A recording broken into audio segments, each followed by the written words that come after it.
June 6, 1944. The Normandy coast, France. 0530 hours. A British battleship lies at anchor 3 miles off Sword Beach, her ensign flying, her 15-inch guns trained toward the shore. She is not in the condition a battleship should be in on the most important morning of the war. 9 months earlier, 2 German-guided bombs had struck her at Salerno, flooding her engine rooms, destroying her boiler feeds, and leaving her listing and nearly dead in the water off the Italian coast. American dockyard workers at Puget Sound had spent 4 months trying to restore her. They had not fully succeeded. 2 of her 4 main turrets are operating below designed capacity this morning. Her speed is restricted to 15 knots. The Admiralty's own engineers have noted in her sailing orders that she is not fit for fleet operations in contested waters. She is, by every standard measure, a crippled ship. The German battery at Villersville, armed with 6-inch guns and reinforced concrete casemates, is about to discover what a crippled British battleship can still do at 6 miles range with the guns that are working.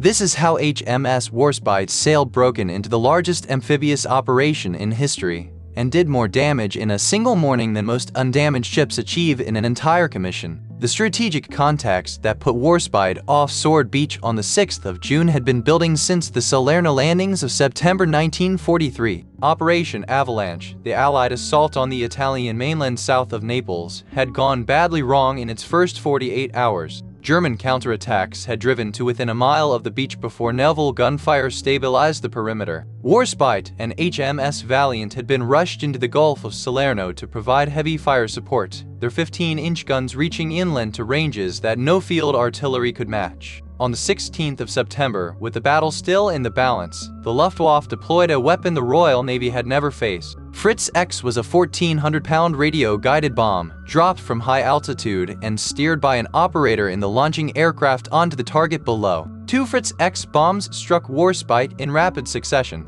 The first penetrated her armored deck and detonated in the double bottom below the boiler rooms. The second struck her port side and tore open her hull amidships. She flooded, her engine stopped, and she settled 5 feet lower in the water. Tugs towed her to Malta at 6 knots. From Malta, she was towed to Gibraltar. From Gibraltar, she crossed the Atlantic under her own power at reduced speed to the Puget Sound Navy Yard in 1-8, the only facility on the Allied side with a dry dock capacity to handle a battle ship of her size. To understand why Warspite's condition at D-Day mattered as much as it did, you have to understand what the Normandy fire support plan actually required of the ships assigned to it.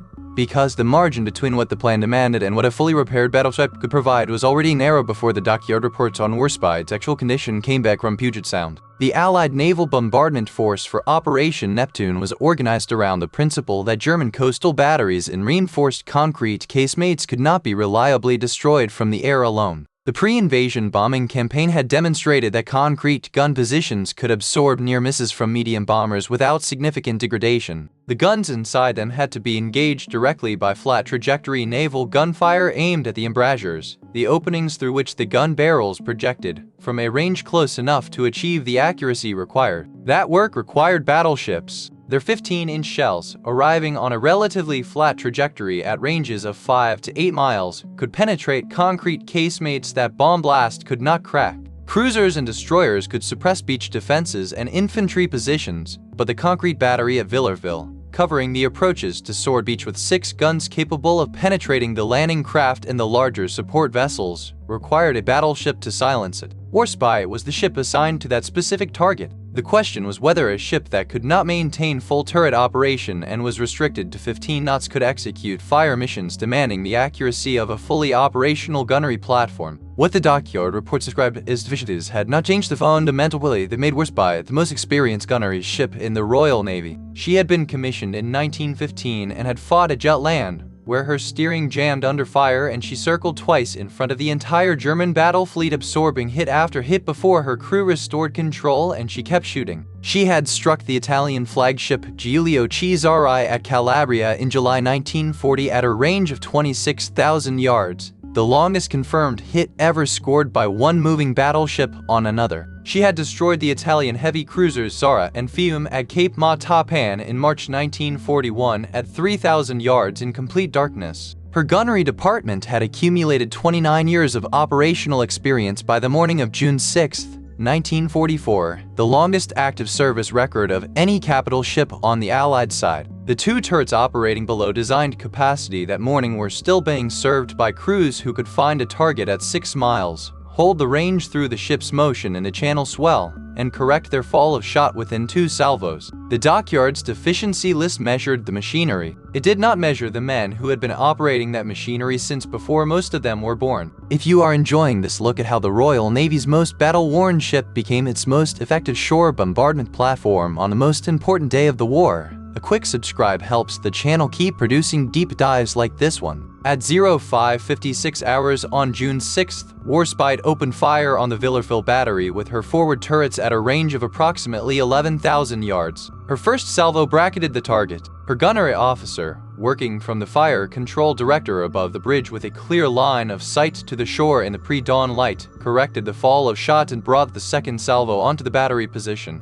Warspite fired 19 15-inch shells at Villarville in the opening phase of the bombardment, registering direct hits on 2 of the 6 casemates and suppressing the battery's fire during the critical window when the landing craft carrying the first waves of British infantry were crossing the beach. The Villarville guns that could still fire after Warspite's bombardment were hampered by damage to their ranging equipment and by the necessity of shifting aim between multiple approaching targets, a problem Warspite's fire had specifically created by destroying the battery's primary fire control position in the third salvo. The infantry that crossed Sword Beach in the first wave took casualties from other German positions, but not from Villarville's main battery engaging them at the designed range. Warspite had done what she was assigned to do. Through the morning of June 6th, Warspite shifted targets repeatedly as calls for fire came from the beach parties and from the cruisers and destroyers working inshore of her. She engaged strong points at Berniers, a gun battery near Lyon-sur-Mer, and armored vehicle concentrations moving toward the beach perimeter, her spotting aircraft operating from a catapult on her quarterdeck and transmitting corrections that her gunnery department translated into deflection adjustments between salvos. By the time she shifted to night bombardment stations in the late afternoon, she had fired 341 15-inch shells in support of the Sword Beach landing, more main battery rounds than any other capital ship present on D-Day. A ship the Admiralty's engineers had certified as not fit for fleet operations had delivered the highest volume of heavy caliber fire support of any vessel in the largest naval operation in history. The strategic consequence of Warspite's D-Day performance extended beyond the specific targets she destroyed. The German defensive plan for Sword Beach had assigned the Villarville battery the task of engaging the fire support ships at medium range while shore-based artillery handled the closer approaches. Warspite's suppression of that battery in the first 15 minutes of the bombardment disrupted the German fire coordination in the Sword sector and contributed directly to the speed with which the first wave established itself ashore. Sword Beach's infantry reached their D-Day objectives faster than any other British beach sector, and the speed of that advance shaped the ground battle for the next 48 hours by keeping the German response off balance during the period when the beachhead was most vulnerable to armored counterattack.